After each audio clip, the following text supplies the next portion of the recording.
everybody in EDU 271 Educational Technology. I wanted to spend a little bit of time going over the portfolio assignment with you to make sure that you understood the assignment and were on track to complete it. This is a semester-long assignment that you'll begin now with Chapter 1 and carry it out throughout the entire semester. And when you hear me mention Chapter 1, that should kind of cue you in that it is related to the textbook. So midway through the semester, I will be having you do a little check-in where you'll send me what you have so far so that I can make sure you're on track with the assignment. And I'll give you some feedback at that point. That is not necessarily a graded assignment. However, that is your opportunity to make sure that you're doing everything right because it is a very large point assignment. It's worth 100 points. So it's one of your much larger assignments for this course. You'll have an entry for each text chapter.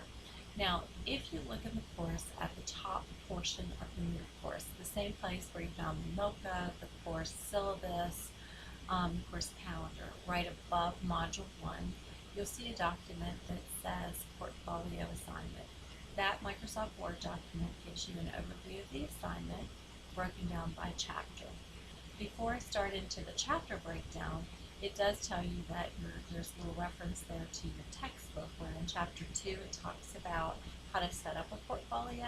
Specifically, it mentions pages 39 through 46 and how those pages might be helpful and relevant to helping you see how to set up a portfolio.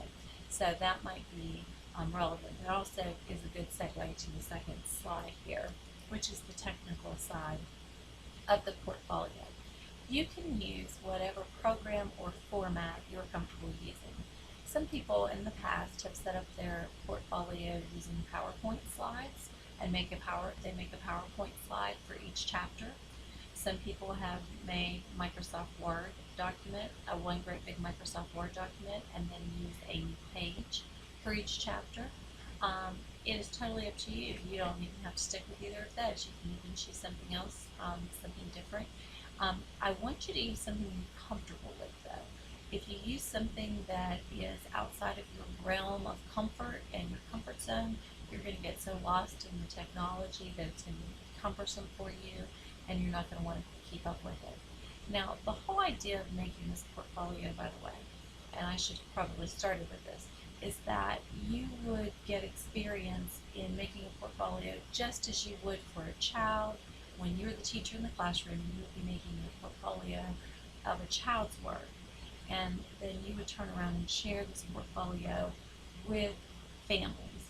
So all throughout the assignment, I want you to keep the idea in the back of your mind that the experience is to provide you experience with making a portfolio just as you would a child's work that you're going to turn around and share with the family. So because we don't have children to work with, you're making a portfolio of your work that you're going to share with me. But I want you at the end to be able to apply this to taking then children's work that you're going to turn around and share with families someday when you're the teacher in the classroom. So you can see then why if you're not comfortable with the technology you're using, you would become frustrated and you might quit keeping track and keeping up with it the way you should. So comfort is very big, ease of use is very big and important in portfolio use. Also, we want to make sure that it's visually pleasing. Obviously, I'm going to read it and look at it because I need to grade it, but families are under no obligation to look at it. So you want to make it visually pleasing because you want them to want to look at it. Obviously, they're going to be invested. It's their child's material and their child's work, but it still needs to be attractive and pleasing. So, for what you're going to be putting in the portfolio, since we don't have a little child's work to put in it, you're going to be using, again, work from each chapter that you're going to engage in with the textbook. And again, in that same document I've already referenced called Portfolio Assignments in your middle class, each chapter has one predetermined item. At the end of every chapter, you'll see a section that is entitled Portfolio. I've gone in and out of the selection that the textbook gives you, there's usually 2 or 3, sometimes as many as even 4. I've already predetermined which one. You're never asked to do more than one. that you will do. I've already taken that, I've copied and the one that you're to do, and I've put it in that Word document that's up there on Moodle, so you'll know which one item to do.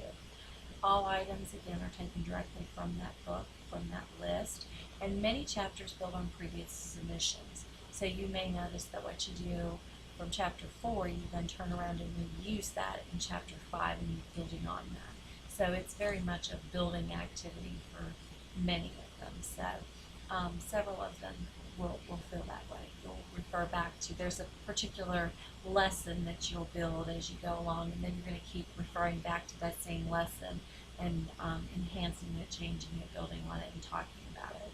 So hopefully it won't feel too cumbersome. Now, another important part of the portfolio, not just for you for this class, but any portfolio that you would make going forward for children that you would be sharing with families as well, would be professionalism. Spelling and grammar are of great importance, and the overall appeal, again, should be considered. You want to make sure that if this is something that you're going to share with others, that you are putting your best foot forward. And again, as far as with the appeal, add some page breaks. You should not write something up in long paragraph form. People do not want to read that. You should use bullet lists. As we learn in Module 1 with our Microsoft Word, you're going to be learning how to add things like bullets and to enumerate items, to use bold and headings and things like that. So you want to utilize the things that you're going to learn to make this visually appealing and to also make it so that it is not cumbersome to look at. It should not be labor intensive to read. It should be something you glance through. It should not take an hour for a family to look at. And when you're having a conference with the family and you're showing them this portfolio, you would want to be able to quickly look at it and discuss it, and it be something that you can have as a discussion board as you look at it. It should not be something that you have to stop the conversation for them to spend 15 minutes reading what is on the screen. So definitely kind of keep those kind of pointers in mind as you're building the portfolio. Again, consider keeping the family's attention as well. You do not want it to become laborious for them to get through the material that you're presenting them with. All right. Lastly, just a few more tips for you as the student. Do not get behind in doing this assignment. There's 12 pieces to it. You do not want to do all 12 pieces at the end of the semester. I highly suggest that you create a folder or a file and put your pieces in there.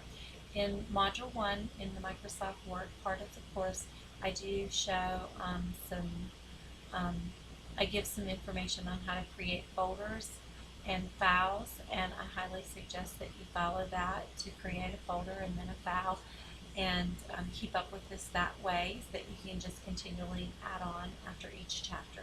And please, by all means, ask for assistance if you need it. I'll be glad to help you. You're welcome to come on campus and bring a jump drive, or we could use your school account and save some work and get you started that you can then go home and continue to build on as you progress through the semester. And again, don't forget you can utilize that mid-semester checkpoint as well. So I hope that this will help you get started on your portfolio assignment, and don't hesitate to ask if you should have any questions. Thanks.